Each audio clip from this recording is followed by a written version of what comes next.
தளபதி விஜய் அவர்களின் மாநாடு என்னென்ன ஏற்பாடு செய்யப்பட்டுள்ளது என அவர்கள் கூறியிருக்கிறார்கள். அதாவது விஜய் மாநாடு என்றாலே தனி பல முறை கூறப்பட்டுள்ளது. அதற்காகவே என்ன செய்திருக்கிறார் என்றால் 1,00,000 வாட்டர் பாட்டில்கள் மற்றும் அங்கங்கே 1000 லிட்டர் கொள்ளளவு கொண்ட தண்ணீர் தொட்டிகள், 20 லாரி தண்ணீர் லாரி வேன்கள் மற்றும் எல்லா ஏற்பாடும் செய்யப்பட்டுள்ளன. அது மட்டும் இல்லாமல் 30 டாக்டர்கள், 1000க்கும் மேற்பட்ட செவிலியர்கள் என ஏகப்பட்ட பேரை வர வைக்கப்பட்டுள்ளன.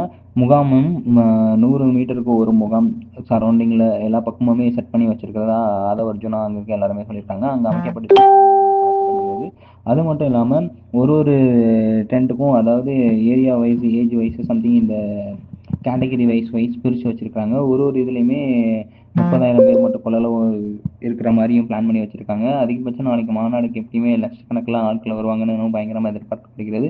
தளபதி விஜயோட வேனை யாரும் ஃபாலோ பண்ணக்கூடாதுங்கிறதுனால அது மறைமுகமா அவர் வர்றதுக்கும், அவர் எங்க வச்சு பேசுவார், என்ன ஏதுங்கிறது எல்லாத்தையுமே டீட்டெயில்ஸ் எல்லாமே ப்ராப்பரா ஷெட்யூல் வைஸ் போட்டு வச்சு இது பண்ணியிருக்காங்க. நாளைக்கு எத்தனை மணிக்கு வருவார், என்ன ஏதுங்கிறது அடுத்தடுத்த நியூஸ் எல்லாத்தையும் பார்க்கணும்.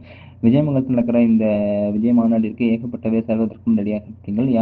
யார் சென்றாலும், யார் வருவதாக இருந்தாலும் மிக பாதுகாப்போடு செல்ல வேண்டும் என அனைத்து ஊடகங்களும், அனைத்து ஒரு ஹியூமன் பீயிங், ஒரு மனிதநேயம் கொண்ட மக்களுக்கும் சொல்ல வேண்டிய ஒரு கருத்தாக எதிர்பார்க்கிறேன்.